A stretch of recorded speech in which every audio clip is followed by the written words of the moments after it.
kingdom move, standing on business like me, Shaq. Aiming for our goals, clear clack. Moving forward, no need to reach back. Tell me where I need to preach at. Tell me where I need to speak at.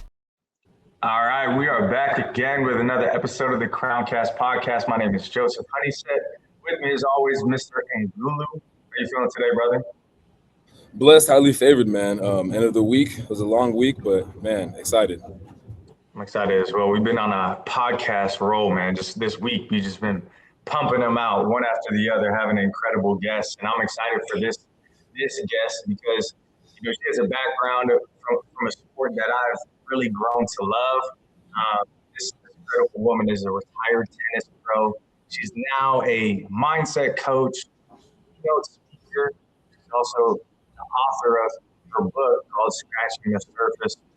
And without further ado, I don't want it to be a long intro. Sometimes I like to do long intros. Sometimes I like to just get straight into it. But I want to just invite Miss Danielle Mills Walden to the CROWNEDCAST podcast. Thank you so much for being here today and joining us, giving us your time to have an incredible conversation. How are you feeling? I'm feeling really good. I'm blessed. I'm so happy to be invited on this show. I'm super excited for this conversation, and thank you for the intro. Absolutely. We're happy to have you here. Like I said, I really recently fell in love with tennis. I love tennis. I grew up playing basketball. It's a whole different sport. Unless you're playing doubles, it's just you. Were you raised like at a early age in the tennis world, going to the court? How did you get started with that? Yeah, I mean, my dad introduced me to tennis at the age of 3. I actually was going to be named after a tennis player, but my parents decided to pivot from Gabrielle to Danielle. It was going to be after Gabriela Sabatini, who's an Argentinian tennis player. But yeah, I've been playing since the age of 3, and it's just something that I've done my whole life. I have a 2-year-old son who I'm getting into sports also, and I feel like, well, if I started at 3 and I get him going at 2, I feel like I gotta one up myself there. Absolutely, I love it. Well, I'm curious because now since you started at 3, was there ever like growing up like a burnout, like I hate doing this? Because now I feel like this new generation of kids, they're just too spoiled, so to say. Yeah, I mean, I definitely experienced some like glimpses of burnout because when you start playing at such a young age, and then I started playing really, really focused, intense tennis probably at 9 years old, 9 through all the way until retiring. I would say like the period that I felt the most burnt out was probably during middle school time. And maybe at that time, I didn't fully understand what was going on. Like my parents put so much money and resources into my tennis, and I just knew that this was something I had to do, but I didn't understand like the why behind it. And it's funny, like in my elementary school, everybody played soccer. Like that was the sport that everybody played. And I was the only one playing tennis. So I actually experienced some bullying because of that. And it's just like crazy, but I'm so glad that I stuck through it and moved through it. So to anybody listening with kids or any kids like listening, like it may not make sense in the moment, but like your parents have a bigger vision for you. And, as you get better at something, you start to like it more. So as I started improving and seeing the benefits that could come from it, that's where I started to realize like, okay, like they're onto something with this tennis, even though I always wanted to play soccer. So it's interesting to see how everything shakes out. Interesting. Yeah. I mean, for me, it's like when you start seeing progress, you start seeing like movement, that's when you get more addicted because you start off addicted, you start off energy, and then you get stagnant. You're like, man, I don't know if I want to do this no more. And then you start seeing that progress. And you're like, okay, we're here now. Now I'm seeing why they put me in this. Now why I went through this. So I love that. Why not like soccer? What happened with there? why tennis? Why not soccer? My parents were big on tennis because they were always a big fan of the sport. And then back then, and today it could be debatable, but back then the highest paying female sport was tennis. So my dad like really wanted me to get into tennis. Making money moves. Yeah, it was about the money. And, tennis and golf are very high paying, but now with like NIL and with some things that have been shifting and adjusting, there's definitely an argument to be made about like which sport can generate the most amount of money. But I still say like, I think tennis is still like top 2 because I think Coco Gauff may be like the highest paid female athlete. Could be wrong, but I know she's always like top 5. So yeah, I think that right decision there when it comes to that. But that was the main reason why he picked an individual sport. He was always a big fan of tennis too. So that was why. But I'm glad because it's a very marketable sport since you don't have a helmet or anything covering you. Right. You know, the outfits are very nice and like, you know, so it's a marketable sport. It's easy to get your name and face and recognition out there. Walk me through, because again, we're both hoopers. We were raised on a different type of court, the hardwood. Yes. What's that pipeline to become a tennis pro? Like for basketball, you know, you have your, you know, high school and you go on to college, you know, D3, D2, D1, right? Then from there you declare for the draft and you can go into the NBA. What does that pipeline from a young age look like for a tennis player? Yeah, it's very different than a team sport. So one thing that's like a misconception is like you can play high school tennis at a local public school and you can make it to pro. That's extremely rare. So most people who become professionals in tennis have to either go to a tennis academy like the one I went to, which is like IMG, or they need to have like homeschooling because the amount of tournaments that you have to play, they're all around the world. It's not just America. So you're traveling all over the world at a very young age. You can play your first professional event at 14 years old. So that's the age that I played my first professional event. Now, in order to become pro, you have to win at a professional event. And in a professional event, you could be 14 playing against a 32-year-old. So it's not like boxing where there's like weight classes. You literally could be a kid playing against a grown woman.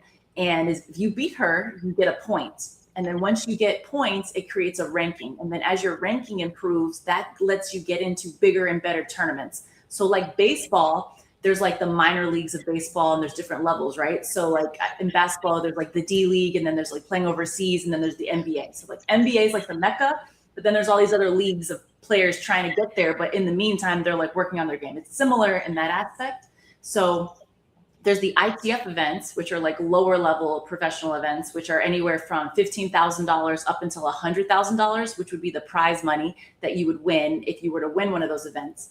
And then if you start doing well in those, then you could play a WTA event, which is like the highest level. That would be like the NBA version of professional tennis where you see like Venus and Serena when they were playing, like that's like the highest level.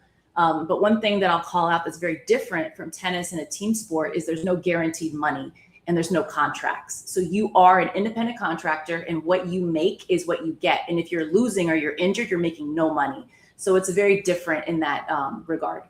See, I never knew that. Yeah, you have to start that early. Now it makes sense why you need to start like a young age because you can't just pick it up in middle school and expect to make it to the best of the best. No. And I watched that movie, the Serena Williams one with Will Smith. Yeah, that's when I learned like, King Richard, or cause that's why I learned the process. I didn't know it was like that, but I'm like, you got to be homeschooled. You got to learn your own because there's no way. It's not a cheap sport. It's tough because unless you have sponsors or people willing to invest hundreds of thousands, if not millions of dollars into you, it's a lot of money for your parents to put up for you to play this very expensive country club sport, which is like kind of like golf. Like it's a very expensive sport. So many people don't even try and they'll just play team sports or they see a lot of value in the team elements. So I see it from both sides. Like I'm glad that I played tennis, but I always think about like, man, if I played like volleyball, if I played basketball, I'm tall, I'm 5'11". Like if I would have played a different sport, like what would that have looked like? But it's just very, very different. I'm thankful because it's made me so much more cultural. Like I've been to over like 50 countries in my life through tennis. And I wouldn't have probably had that opportunity through playing a sport where you're always traveling around the US or around your state. You know, it's a little different in that aspect. I got two questions for you. The first one, I'll piggyback off of this conversation. You said you've been to different countries and played overseas. What's American tennis culture compared to European or overseas tennis culture? What's that like? I feel like overseas, there's probably more of a appreciation or more of a fan base. I could be wrong, but I want to hear your perspective. Yeah, it's so interesting. Like my husband, he played football and until he started dating me, he had no concept of tennis. So like very much like you guys, like it's so foreign to you.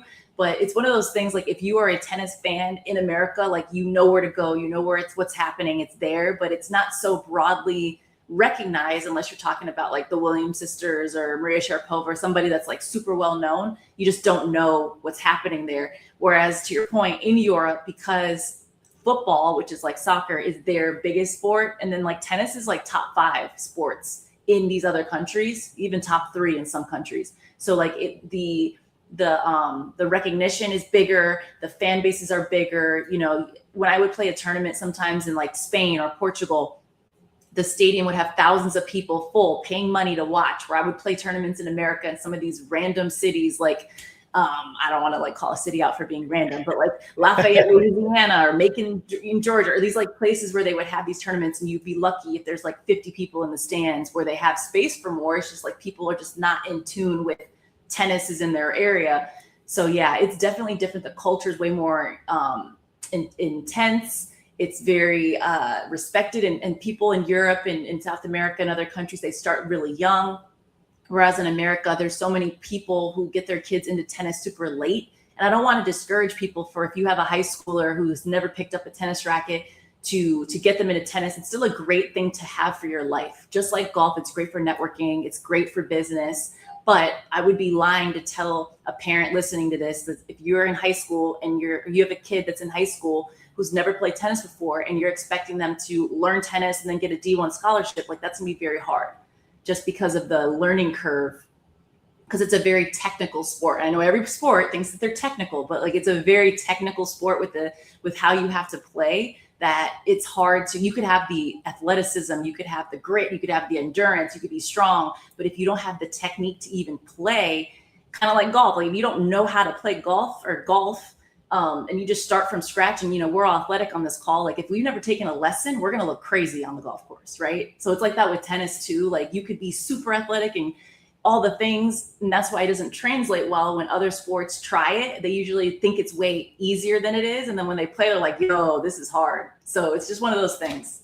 I love it. My second question was, you had mentioned you went to IMG Academy, correct? Yeah. What was that experience like? Because they're so well known for producing professional athletes. So I'm curious, was it more like education was the same as how they treated sports? Was it more of like you're a college athlete to where you're focused on your sport because we want to put you out into the pros? And just talk us through that level of dedication and competition, because I know IMG is one of those places that brings in the best of the best. Absolutely. IMG is the Mecca. It's like my high school. I went there for all of middle school and all of high school. And then I trained there for 4 years after high school. So it was a long time. And I went there at 11 years old. So imagine you at 11 going to an environment that feels like college. You have dorms, you have a campus, you have coaches, you have teachers, and your parents are not around. My parents did move to be closer to me, but I lived on campus. So it's like putting an adolescent person in this college environment where you're expected to be an adult and function like an adult.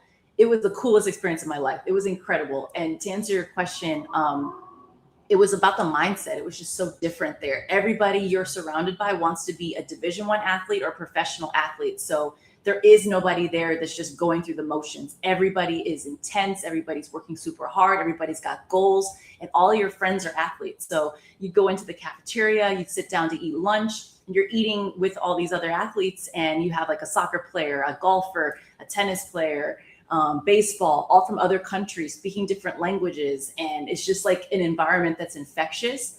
To answer your question about the academics, though, in the past decade, they've really put a lot of resources and time into improving their academic side of things, because they've realized that like not everybody is going to make it to the professional level. So we need to ensure that we're making these really smart student athletes, because with most sports like soccer and football, like you need to go to college at least a year or two before you can take it to the next level. So they've really invested in the academics. When I was there, to keep it honest with you guys, like I was training for like 7 hours a day and going to school for an hour and a half. That was my dream. Yeah, I was about to say. Yeah, I went to school for an hour and a half a day, and I would train for 7 hours a day. And when I had to make this tough decision, I talk about it in my book, like this tough decision of like, am I going to go to college? Am I going to keep playing pro? I had to learn how to study, because it was just not a focal point of what I was doing. And then when I went to college, I went to University of Miami. I struggled my first semester. I almost like wasn't eligible. My GPA was so bad because I wasn't used to the focus being on education, had to learn how to study and do these things. And it's not anybody's fault than my own, because that wasn't the focal point of what I was doing at IMG. But today, like, I don't want them to listen to this and be like, yo, she's telling the wrong things. No, they are very much keen on the academics.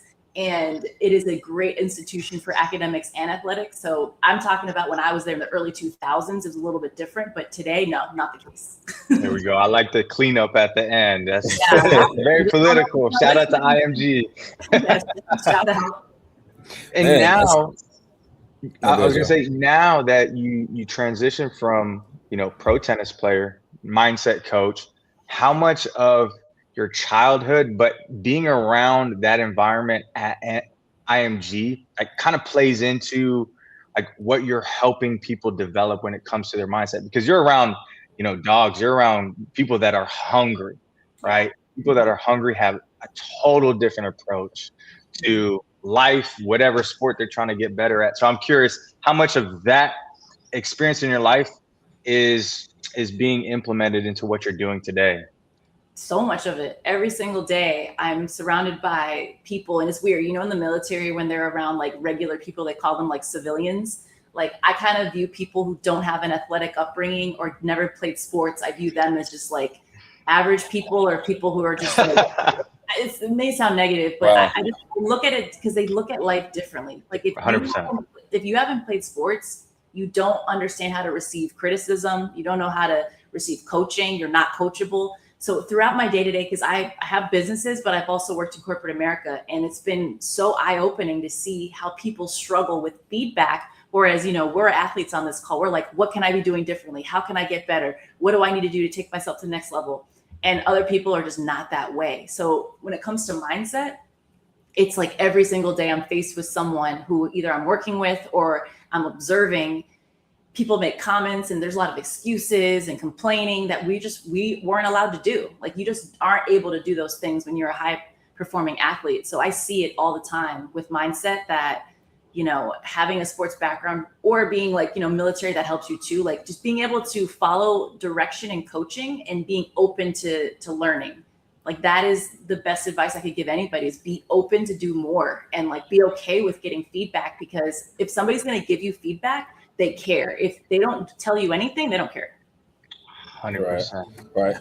I thought I was the only one like that. I used to always wonder, why is like only athletes I feel like are leaders? Because we're gritty. We like to get dirty. We like to learn and everything. So I used to always have those thoughts in my head, like, how come I feel like I'm not normal?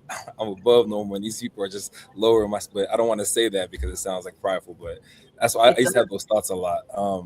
Can you talk about? Yeah. Can you talk about like the transition? It's like when you had to like, okay, tennis, we got to put it up, because for me, I'm a basketball junkie. I literally didn't probably stop playing until last year, and I was forced to because I tore my Achilles. And now even that struggle, I'm like, man, I can't play anymore. I can, but I don't want to play anymore. But can you talk about that transition and that pain or joy, whatever feeling you had? It's crazy that I knew 6 months before I retired from pro tennis that I was going to retire, because my body was already breaking down. I had had double knee surgery a couple of years prior. I had like herniated some discs in my back. And I started noticing that like my level of play was like, used to be like here. And then I knew it had dropped because my movement wasn't so good.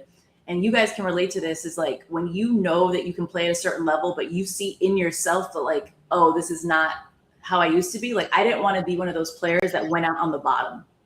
Like, that's like the worst look. I hate watching the news and ESPN, and you see this like athlete who is not getting picked up anymore from different teams, but they knew before that they probably should have like hang it up themselves, but they're just like waiting for the market to tell them, we don't want you anymore. I hate the way that looks. So I wanted to go out on my own terms. And I started probably 6 months before I knew I was going to retire, thinking about like, what am I going to do next? Because my whole life and my whole identity was tied to playing tennis. So it's like, what do I do now? And that's what's scary. And that's why so many athletes don't want to make that. They don't want to face the music and have to deal with those emotions. So they just keep going until sometimes it's too late. And then they're forced to have to be coaches, where a lot of them don't even want to coach. They just don't either have any other skills that they're aware of, or they think that like, well, I don't know how to do anything. Let me just coach. And then you end up being a sorry coach that's not really into what you're doing. So you know what I mean? Like, it's so important to always be thinking about, okay, what skills do I have and what have I learned through sport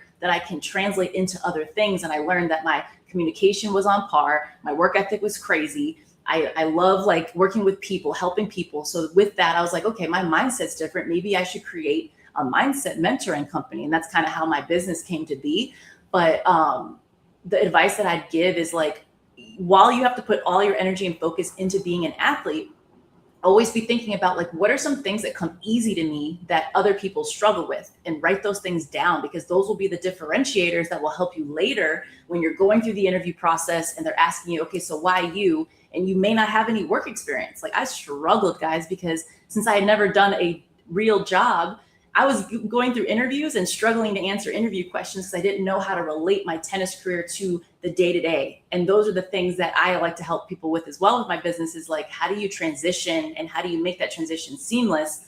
It's tough if you don't know how to word things right, but it ultimately, like, as an athlete, people should be trying to hire athletes like left and right, because they're going to work and they're going to, they're going to go at it. But you'd be surprised. Like, some people struggle because they just don't know how to relay that work experience. 100%. I'm both athlete and former military. Dang, you got both. I got both. I got both. So if anybody's wondering, why is this guy super intense? I was bred this way. Okay. Yeah, but it's in your DNA.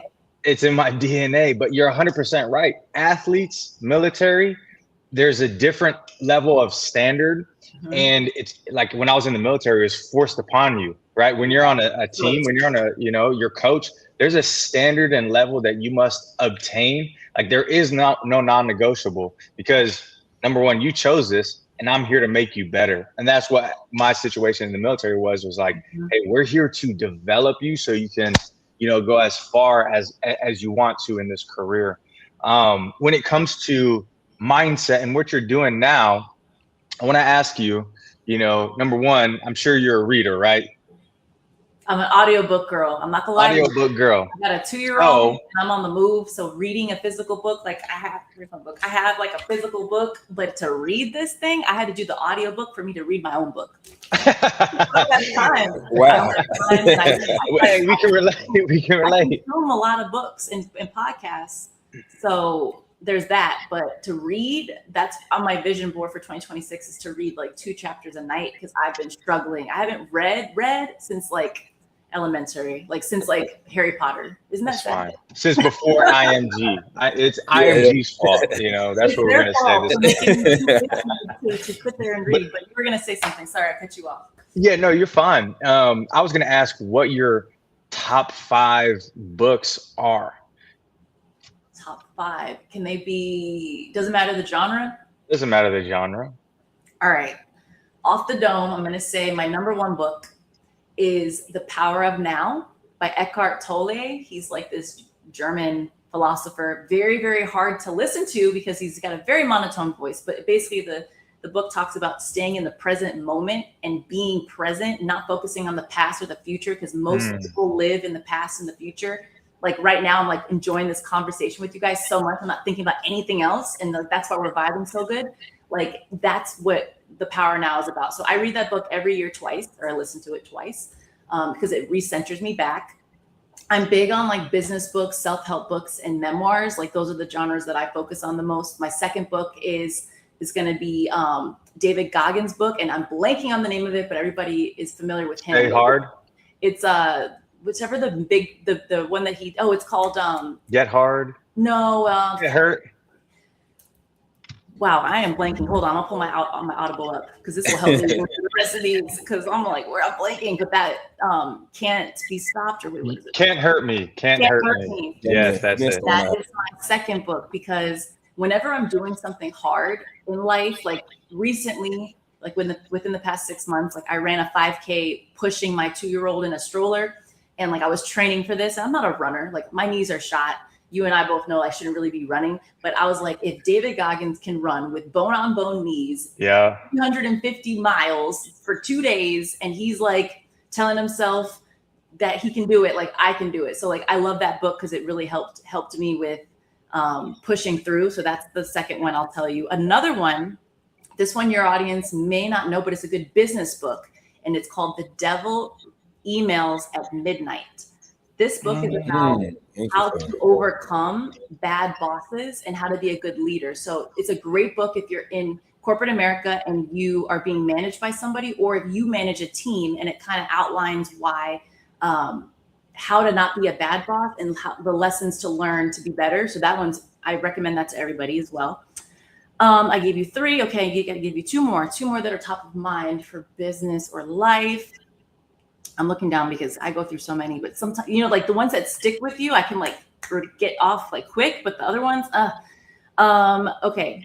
I'm going to say Crush It by Gary Vee. That's a great book. I love what he kind of stands for, that entrepreneurial mindset, getting out there, putting yourself out there. I'm big on that. I think that's super important. So that's one that I'll say. And then the last one, which one did I read recently? I'm actually reading one now that I'm really enjoying that I'll say to your audience. It's called Start With Yourself by Emma Grede. She's the woman who's behind Kim Kardashian's Skims and Khloe Kardashian's Good American. She's like a self-made, almost billionaire, and she's kind of like behind the scenes, but she's like the one that made them into these huge brands. And it's been really good too. So I don't know. I'm big on like books that can teach you something that you can take away something with. And I'm not mad at people who can read the same book over and over, because sometimes you don't really receive all the info the first time. You got to go back and like reread a whole chapter sometimes. Yeah, and you're growing at different points, right? So it's like when we read the Bible, right? It's like, yes, I read John 3:16 like 100 times, but the 101st time you're like, oh my gosh, that just hits because of the season you're in, right? Oh, absolutely. And I'm not gonna hold you guys. Like that is something I'm trying to. I feel like us having this conversation is meant to be. It's like from above, because in 2026, one of the things on my vision board is getting closer to God and being like more involved in things related to my Christianity, because that's something that has always been there, but hasn't been like a massive focal point that I know it needs to be. So I feel like this conversation and what you guys stand for and what you're doing is like right on time for me. Love that. Were you raised Christian, or did you like you were? Well, my parents, my mom's Puerto Rican, so she was raised Catholic, and my dad was raised Baptist, but neither of my parents are super religious, so I wasn't raised in it at all. My grandparents were, but they weren't. I think they didn't like a lot of the rules and the stuff that they had to deal with, so they like rejected it completely, and I didn't grow up with that. But my husband was raised Baptist, so like he's got some foundations, and we're kind of like in this state of like, okay, we need to like come back to this. And we've always been very spiritual people. We're both believers, we're both Christian, but it hasn't been like a focal point in the way that it needs to be. And I'm like, this is the year that's going to change that. So I'm glad that like talking with you and like other opportunities that are more faith-based are coming for us. So I'm like, okay, this is a sign. That's how I feel. I love that. Hey, God, it's a storybook, right? Your life is a journey, Yes. and it's like a story, right? When you start realizing it was there at the beginning, it probably followed me, but now I feel like, God, you're aligning things, and I'm excited. I love like your mindset and everything, like the way you're disciplined, right? And so Yes. I was in the military, but my military feels I'm African. I grew up in an African household. So my dad, he woke me up at 7 or whatever time we had to do. We had to. Everything was strict, like structure and strict. And so my mindset is like, it's always super disciplined. I love people like that. And so my question Yes. to you is, give me your 3 most like influential leaders of history. You already say David Goggins, maybe not, but not him. But give me 3 others, and it could be throughout history. It could be fictional. Yeah, give me your top 3. 3 influential leaders. Ooh, okay. All right. This one is like, first I'll say Michelle Obama, just because for what she had to do being the spouse of Barack Obama, who ended up being the first Black president, and kind of like what came through that. I didn't list her as a book. That's another one I would recommend, her book. But I love like how she's been able to like influence so many people with her message, her story, and just like what she's doing there. So that's one. Another leader that I would say, past, present, future, that's really hard. I think Oprah. That's somebody that I've always looked up to and seen what she's been able to do. I love when people can take like their message and influence people with it for the good, for like the positive, and move people in the right direction. Another one that I'll say who's more of like a controversial one, I guess, I put these two kind of in an equal category, is like the Steve Jobs and Elon Musk realm, because they've like created these crazy products that have changed the world. And like, I don't think they thought that was going to happen when they built them, but then because of that, it's done so many things. So like they're definitely doing some, well, Steve Jobs is not here anymore, but like they're doing like wild things that are changing the world. And I think to be the type of person who's going to change the way that we do basic things, it takes like a special type of person to do that and to move people to be able to follow that type of person. Because I've heard from people who've worked for, like my old CEO used to work for Steve Jobs when he was at Apple, and he would tell me like stories about how like the stuff that they would ask them to do was just so wild and ridiculous, and like half the team would quit, but then the ones that stayed like reaped the rewards of it. And I think it's been like that also, like working for Elon. Like they just think so differently. So it's like trusting in what they're saying, like what could come from it. But those are a couple that I'll list. Yeah, I love it. I love it. You didn't name any fictional characters. I was waiting for that. I was out there trying to get in your superhero bag, or Nah, I don't know. Okay, so when it comes to like superheroes, like I'm a Marvel girl, so I guess I'm gonna put in there like Storm, who's always my favorite. She's and I'll put Storm in there. But yeah, like that's to the extent of my fiction. I love it. And I'm using the Marvel DC all day. I go crazy, but yeah. No, I just love it because the reason I ask, because like whenever times get tough, you always like hear those stories. Always motivate you. Like for me, like Michael Jordan, Kobe Bryant, like those are some icons for me. But it wasn't just that they were great; it was the mindset they had. They were cutthroat, and that's the way I grew up. And it's crazy because all my teachers in high school were the strictest. I had hard coaches. Joseph knows our high school that we went through together. It was hard. There was a lot of running. It was discipline. So I grew up with that mindset, and I realized like why I'm always having to go through this. But now the way I coach kids, and I coach the youth. Sometimes even people, it's really structured. It's really strict. I'm like, I hold people to a high standard because of that, and it's beneficial. Yeah. I see the benefits. Can I ask you guys something? I'm gonna flip it on you just for one question. Would you guys, this isn't your podcast? No, of course. Would you guys, okay, looking back on things, you both said that you had this very strict, disciplined, organized upbringing. Looking back on it, are you appreciative of that? And do you like that was the upbringing you had, or would you have wished that it was a little bit more lax in comparison? Nope. I think about this all the time. My parents were very like religious in the church, so there was that level of like I couldn't even watch Pokemon growing up, right? Because it was I wasn't allowed to go to like certain people's houses, and at the time when you're young, you hate it, right? You're like, man, I just want to be a kid, like I want to have fun. And now I look back at it, and I'm incredibly grateful because my parents, you're a mother, right? And your perspective changes when you have a kid. I'm a father myself. And so like everything comes full circle at that point in time to where like, I call my dad up and my mom up all the time. I'm like, I just want to say thank you. Like, I'm grateful because of how you were raising me, you were protecting me, and you were preparing me at the same time.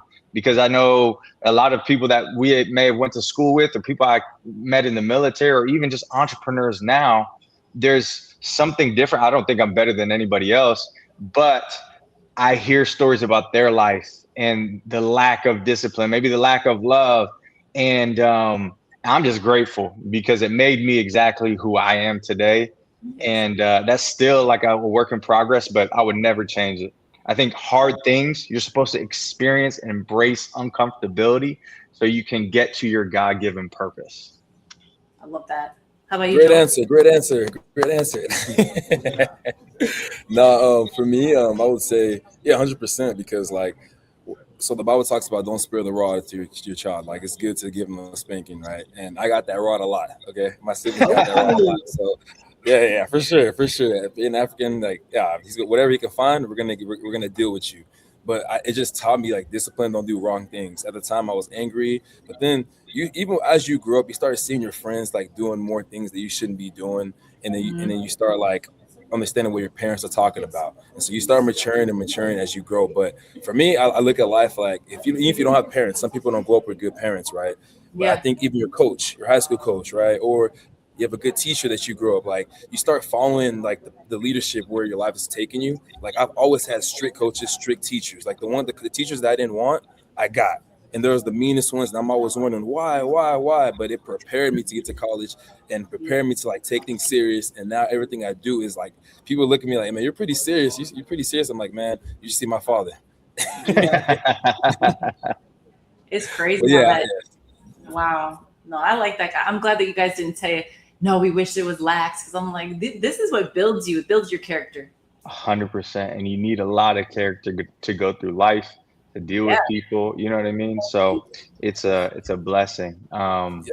Even when you may not realize it in the moment. But I wanted to ask you, you know, you transitioned from being an athlete. Now you're a mindset coach. You're an author. You're a keynote speaker. You're adding value to people. You're impacting people's lives. You're striving to make it better. But I want to know the why. Why are you doing that? Right? Because I feel like that's such a great question that a lot of times we don't even ask ourselves. Right? But I'm curious what you're doing and why you're doing it. That's a great question. I'm glad that you asked me.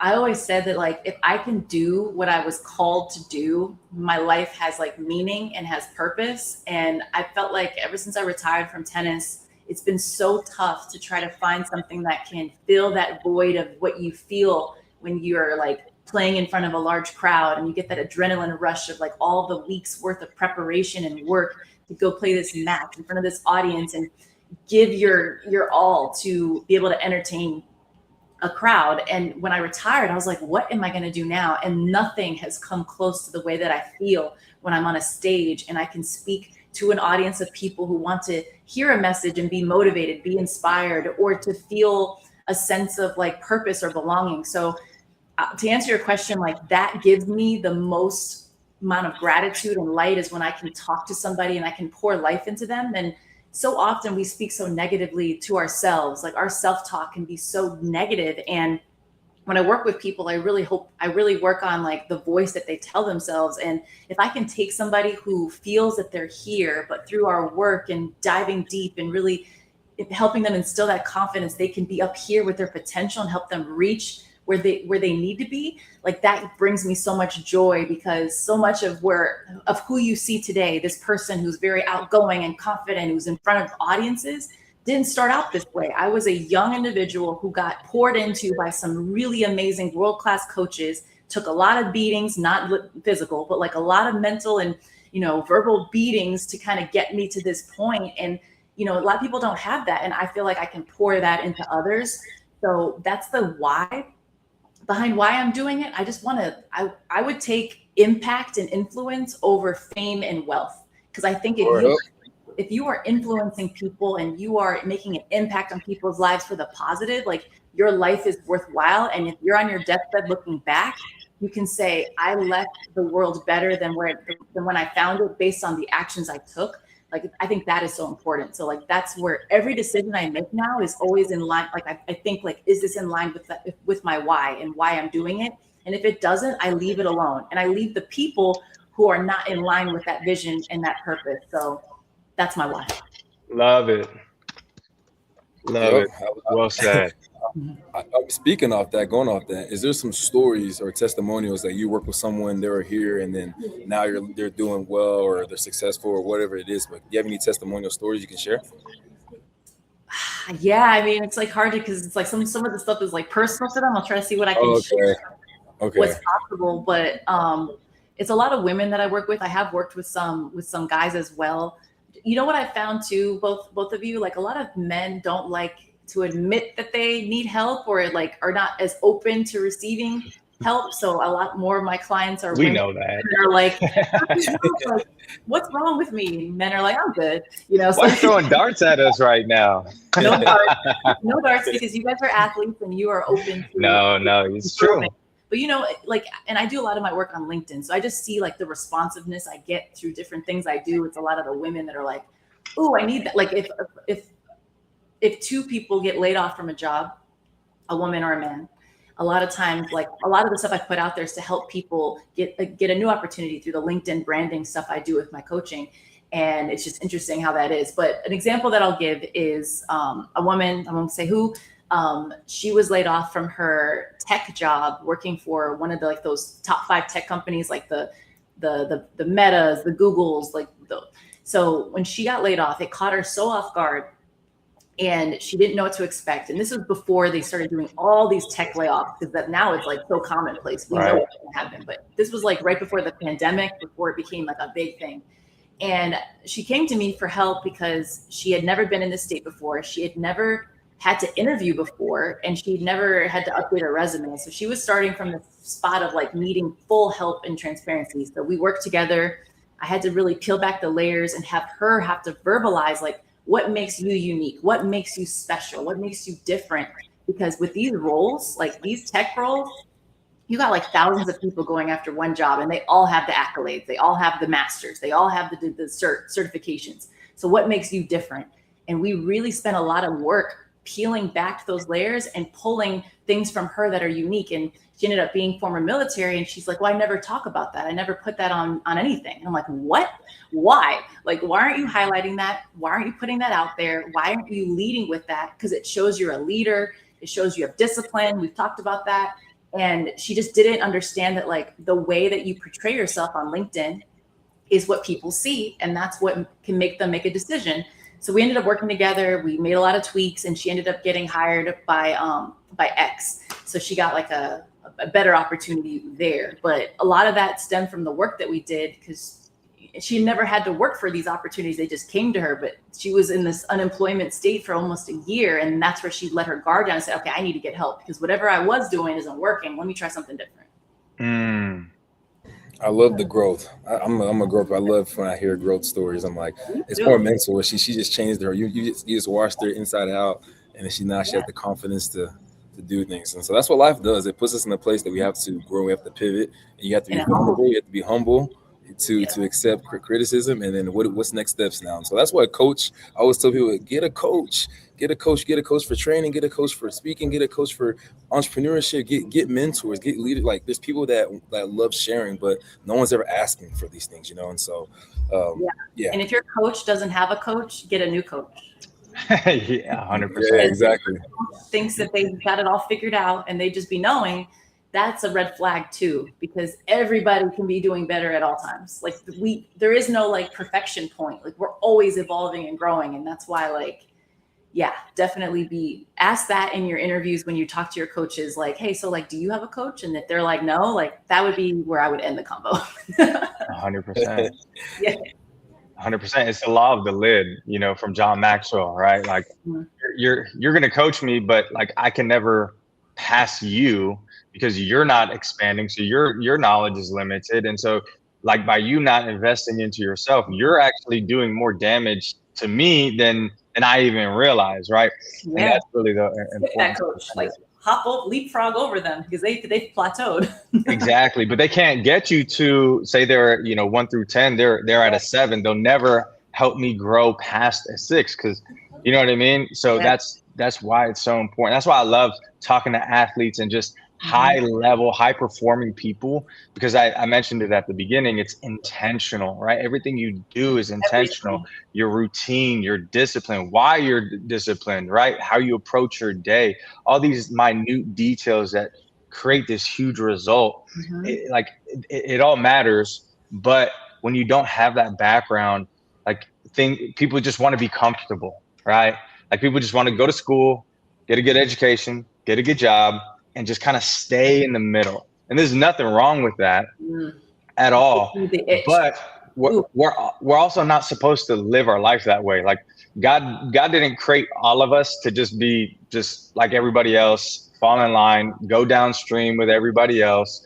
Like I don't want my car to be the same car as my neighbors, or my house to be the same house as 3 doors down, right? Nothing wrong with that.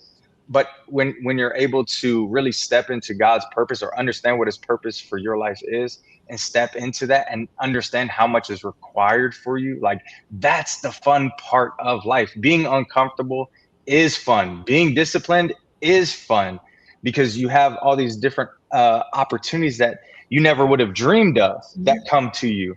But if you stay, complacent and comfortable, you live the same life over and over and over again, right? I feel like comfort breeds mediocrity. Oh, 100%. Like, 100%. if you were to ask me, like, Danielle, what is your biggest fear? I would say being average. Like being average, being mediocre, being basic are like the three things that give me the biggest ick. Like my whole life, I've strived to not be those three things. And like, just the idea of like, oh, that's comfortable. Like if I'm too comfortable, I realize I'm not growing, and I try to implement something that's going to push me in whatever area. It could be my relationship. It could be my workouts. It could be at work. It could be at home. Like, I always feel like if we're too comfortable for too long, we're not growing. So that's something I'll leave your listeners with. It's because there's risk associated to it, and people are scared of risk. But as an athlete, as an entrepreneur, as a professional, you understand. I have to risk in order to elevate. It's gonna be a little silly, but I was watching the movie Jumanji, the new one with like Kevin Hart and Rock. Have y'all seen that? No, not the new one. The old one. The old one's the best. The new one is funny. It's really funny. But I was watching it, and spoiler alert, at the end of the movie, like towards the end, like they have limited lives because they're in a video game, right? Jumanji. And they all have one life left, and they have to do this big thing, right? And it's like super risky. Like they could die, and if they die in the video game, then they don't know if they're gonna die in real life. And one of the characters says to the other one that's like freaking out, he's like, man, I don't know if I should do this. I only have one life left. He's like, it doesn't matter. He's like, we always had just one life, whether it was in real life or the video game. And so they go on and they, accomplish this thing. They went past all that risk and fear and everything. But that's the whole point of life. You only have one life. So use it. Use it for your benefit. Use it for, helping other people, the greater good of humanity and society. But if you just are average, like you're talking about, Danielle, you just going to be, 70 and crusty and mad at the world, right? Yeah, crusty. But you got me fired up, so I apologize. I love this conversation. Yes. Joel, do you have anything else for her? I don't have any other questions. No, I have no other questions. I guess I ask this: you like pickleball? Is that like a good transition for you? Or what do you feel about pickleball? Hold on, don't disrespect Danielle. She was a tennis pro, and you're talking about pickleball. Hey, but that's why I'm wondering, like, what do you feel about it? Because if they made another version of basketball and it was trash, I'd be like, bro, I don't like this trend, because now everyone's playing pickleball. I am not one to cut off any blessings or opportunities. So I'm going to speak about pickleball and only speak about what I view as the positives. I think the best thing about pickleball is it is exposing a racket sport to a large audience of people that have never picked it up before or has even been open to it. So by way of somebody taking a chance on pickleball because the athleticism required is low to be able to get into it, may give them the ability to say, oh, let me look into tennis. So I'm using pickleball as a bridge step to take somebody who's never done anything to start doing something with a racket, to then maybe they become a tennis fan and make tennis better. So I'm gonna give you that answer. Hey, that's a great answer. She's media trained. Yeah, I am. I'm not gonna National Pickleball Association. You need to connect. They want tennis players to become pro pickleball players a lot, and I've been asked and haven't explored it yet. But I'm not necessarily turning it down in the future because there's a big bag in that. But I like that it's exposing the sport to more. Like I can't think of a basketball sport that would be similar. Remember slam ball for a while? I love slam ball. Yeah. So slam ball is like super niche and like it didn't necessarily take off into its own sport, but it's still something that could get somebody into basketball that wasn't into it before. Or the and one is a good example. And one, yeah. So like these things are not bad for basketball. I think it just helps broaden the audience. Absolutely. I love it. Danielle, I want you to take like 30 seconds to a minute or however long you need to just plug yourself. Where can people find you, connect with you, work with you? Where can they get your book? Yes. And all the good stuff. All right, hey everyone. So Danielle Mills Walden. I am on all social media platforms. Google's the best place first to go to see everything. Make sure that you get your copy of my best-selling. Oh, let me get the the visuals here. We'll throw it up on the screen. We'll throw it up. My best-selling book, Scratching the Surface. It's my memoir. It talks about my entire life and how I got through being a retired professional tennis player and kind of bridge that into what I do today. But the lessons that I learned going to the world's toughest playground at IMG Academy and everything that I learned. I would love to connect with you. LinkedIn is the best place if you want to connect with me. Send me a message. I love connecting with people. Let's see how we can help each other, work with one another, and hopefully you'll see me on a stage near you, or if you want to see me on a stage near you, reach out. Let's make something happen. I love it. I love it. I'm gonna need to get a copy of that book. Hey, I got a QR code ready to go on my phone, but you're not in front of me. But yeah, you can get it. I will make sure if you guys get it, I'll sign it for you when I come out there, because I think we're going to be working together in the future. I have a good feeling. Absolutely. Yeah, I do. Well, how we always end every episode on the CROWNEDCAST is we have our guests say a prayer and pray us out. Is that something that you'd be open to? I am open to doing it. I am not the most versed in praying out loud in front of others. We don't judge. My parents normally make me do it at the holidays, but I am down to try. Let's go. Let's do it. All right. Dear Heavenly Father, thank you for allowing us to have such a wonderful conversation today between the three of us. I've learned so much and I've enjoyed this conversation so much, and I hope that you continue to pour into these men's podcasts. Hope that they continue to impact people. Dear Father, I hope that you allow them to continue to spread their joy and their inspiration across the world and help this movement that they're doing continue to grow and continue to bless others. And dear Heavenly Father, I hope that you continue to bless everybody who needs you. And with that, I'll say amen. Amen. I tried. Hey, that was a solid prayer. Yep. Solid prayer. With more practice, it'll get better. But you guys are pushing me out of my comfort zone. I appreciate it. Let's go. Let's go. Well, Danielle, we appreciate you being on here and just spitting some incredible, just facts, conversation, and truth. It was an honor. And for everybody else that was watching, hopefully you got something out of it. Type in the comments section what stuck out to you, and we'll see you guys next time on the CROWNEDCAST podcast.